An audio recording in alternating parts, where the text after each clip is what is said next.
Olá, meus amigos, sejam todos muito bem-vindos ao canal Politizando. Eu sou o William Jacob e trago nesse vídeo aqui, os números foram divulgados aí de uma pesquisa feita para a presidência da República. É isso mesmo, como é que ficariam se as eleições fossem hoje, baseado no instituto que ouviu muitos eleitores. E detalhe, né, são boas notícias para o presidente Lula, porque ele recupera, né, depois de ter tido aí uma queda em alguns cenários, em que inclusive ele aparecia ali tecnicamente empatado com Bolsonaro, que está inelegível, mas mesmo assim colocaram ele novamente aqui na pesquisa.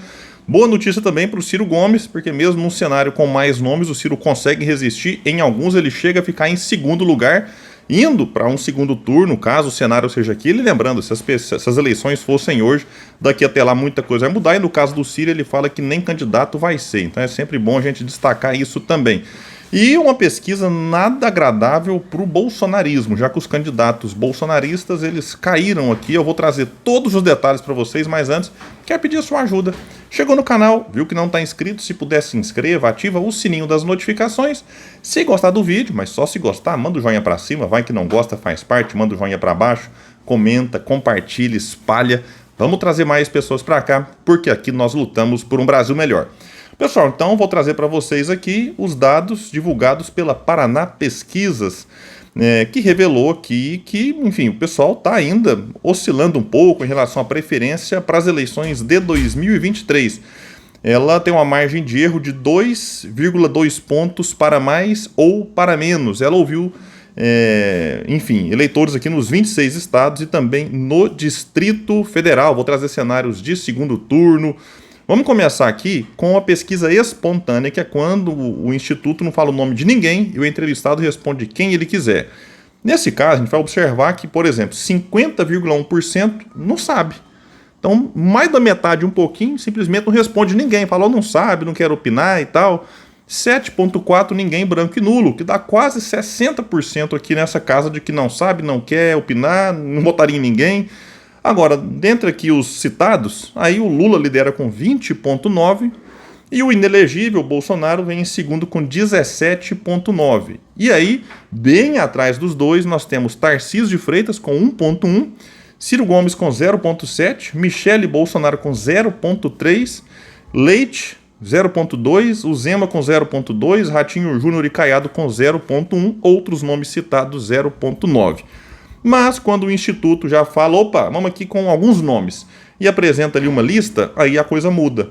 Aí nós temos aqui o cenário 1, por exemplo, em que eles colocam Lula e Bolsonaro, Ciro Gomes, Caiado e Eduardo Leite. Lembrando que o Caiado meio que já está aí, é de fato pré-candidato à presidência pela União Brasil, e aí é justo, a coisa que o Instituto fez aqui, que coloca o nome dele em todos os cenários. Então, eu vou fazer aqui a comparação com maio, porém não é uma comparação totalmente correta, porque em maio o nome do Caiado não estava em todos os cenários. Agora ele entra, e ele entra em alguns pontuando bem. E aí acaba que impacta, principalmente nos chamados candidatos alternativos à polarização, né? Como, por exemplo, Ciro Gomes. Vamos pegar aqui então. Lula tinha 36 em maio, agora ele aparece com 38,3, então melhorou aqui 2,3.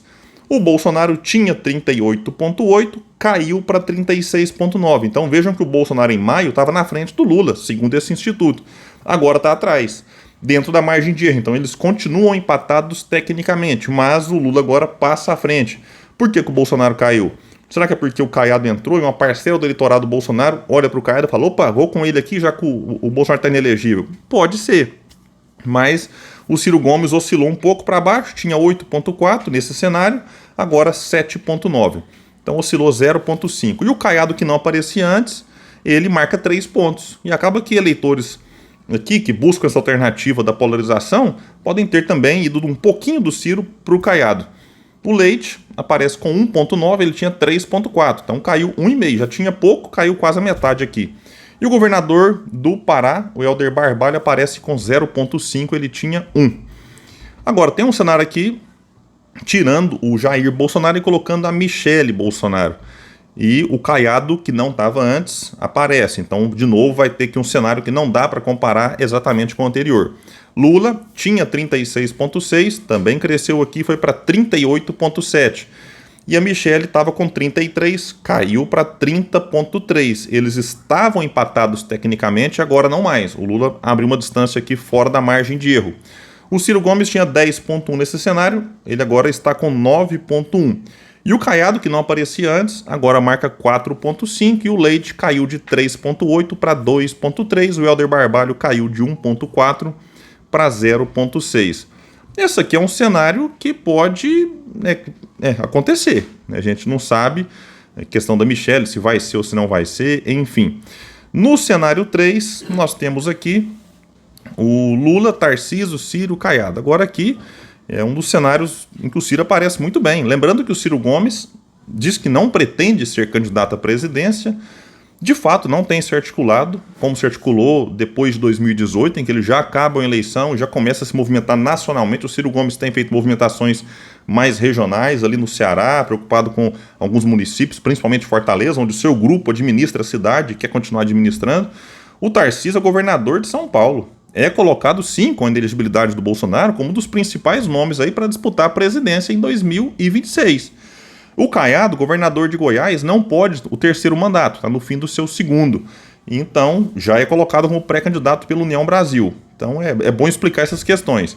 O Lula lidera nesse cenário com 38,9, também melhorou 2 pontos em relação a maio, tinha 36,9. O Tarcísio caiu, tinha 25,6 e agora está com 24,4. O Ciro manteve, tinha 11,8. Então o Ciro aqui tinha 2 dígitos, manteve exatamente 11,8. O que é uma ótima notícia para o Ciro, porque o Caiado não estava antes, entrou agora e aparece com 4. Então o Caiado não tirou votos de Ciro Gomes, tirou aqui de branco, nulo, de indecisos. Aí o Leite caiu para 2,7 e o Helder Barbalho 0,6. O mesmo Ciro não sendo candidato, se ele tiver interesse, ele pode, digamos assim, se aproveitar de alguma forma desse seu capital político, seja para, enfim, quem sabe indicar ou tentar ser vice de alguém. Muita coisa pode acontecer daqui até 2026.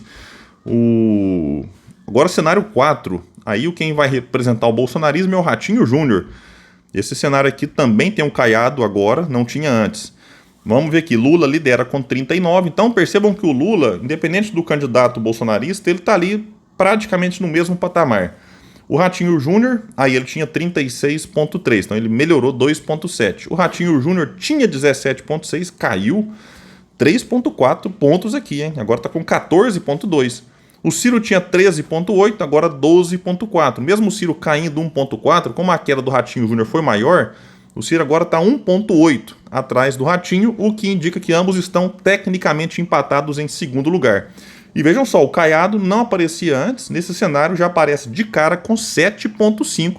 Um número realmente muito bom para quem está governando um estado que é o estado de Goiás, que não tem um eleitorado tão grande como o São Paulo, que tem um Tarcísio, ou até o Ratinho Júnior, que é o governador de Paraná. Então o Caiado aparece relativamente bem aqui, nessa sua primeira aparição nesse cenário. E o Eduardo Leite com 3,3 aqui, governador do Rio Grande do Sul, 3,3. Helder Barbalho, governador do Pará, com 0,7. Vamos aqui para outro cenário. Cenário 5, agora colocaram Zema como bolsonarista nesse cenário aqui.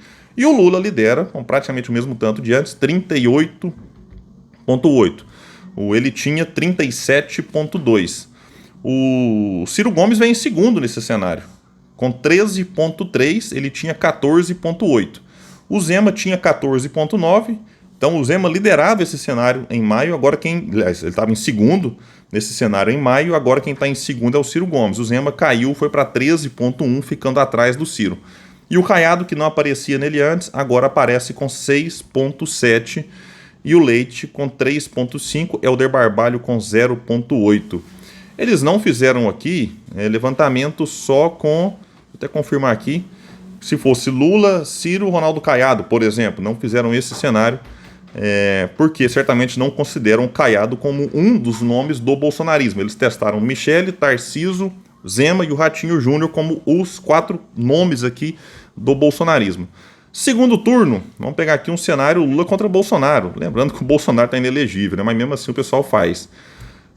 O Lula, ele agora vence o Bolsonaro, 44,1 contra 41,9. Em maio, o Bolsonaro venceria o Lula 42 contra 41,7. Então, o Lula aqui também teve uma melhora, como teve em todos os cenários analisados até aqui. Contra Michele Bolsonaro, o Lula está com 44,3%, ele tinha 42%, então melhorou um pouco, e a Michele caiu um ponto. Ela tinha 40,1%, agora 39,1%. Eles estavam tecnicamente empatados, agora não mais. Lula abriu uma vantagem maior do que a margem de erro. E quando coloca Michele com apoio do ex-presidente, será que alguém acha que não seria com apoio dele, né? Mas fizeram aqui essa pergunta. Mesmo assim, o Lula lidera com 43,8% e a Michele com 40,2%. Ela cola um pouco mais, ainda assim não o suficiente para passar o atual presidente. Contra Tarcísio, Lula 44%, tinha 41,7%, então melhorou aqui também. E o Tarcísio oscilou um pouco para baixo. Está agora com 36,2%, então 8,2% de vantagem para o Lula nesse hipotético segundo turno. E quando colocam Tarcísio com apoio do Bolsonaro, o Lula praticamente não muda nada, 44,2%, e o Tarcísio melhora um pouquinho, vai para 38,5%. Rejeição, o candidato mais rejeitado é o Bolsonaro, 50,2%, não votaria nele de jeito nenhum. O segundo mais rejeitado, Lula, 48,1%, não votaria de jeito nenhum no Lula. E a Michele vem coladinha atrás com 46,9% de rejeição. E o Tarcísio com 38,5%, não testaram aqui os outros nomes. A aprovação do governo Lula melhorou um pouquinho em relação a maio, 47,2% aprova, era 46,2%. E 48% desaprova, era 49,6%. Bom, pessoal, muitos números, mas a gente fica até tonto de tanto lê-los aqui, fazer a comparação. Mas, resumindo, uma pesquisa boa para o Lula, porque ele consegue melhorar em todos os cenários. O Lula melhorou em todos eles, inclusive na questão da aprovação do governo.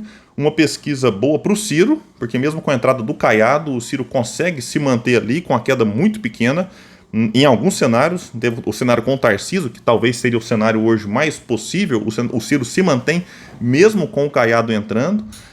Uma pesquisa boa para o próprio Caiado, porque ele aparece ali, mesmo sendo governador de um estado com bem menos eleitores do que, por exemplo, São Paulo, Rio Grande do Sul, mas aparece pontuando bem, em quarto lugar e tal. E uma pesquisa muito ruim, para o bolsonarismo, porque todos os candidatos aqui, todos, sem exceção, inclusive o próprio Bolsonaro está inelegível, tiveram uma redução nos votos, aqui nas intenções de voto, baseado na comparação com maio. Gente, então é isso, Eu fico por aqui, quem puder espalha, compartilha esse vídeo, vamos trazer mais pessoas para cá, porque aqui nós lutamos por um Brasil melhor. Até mais, gente!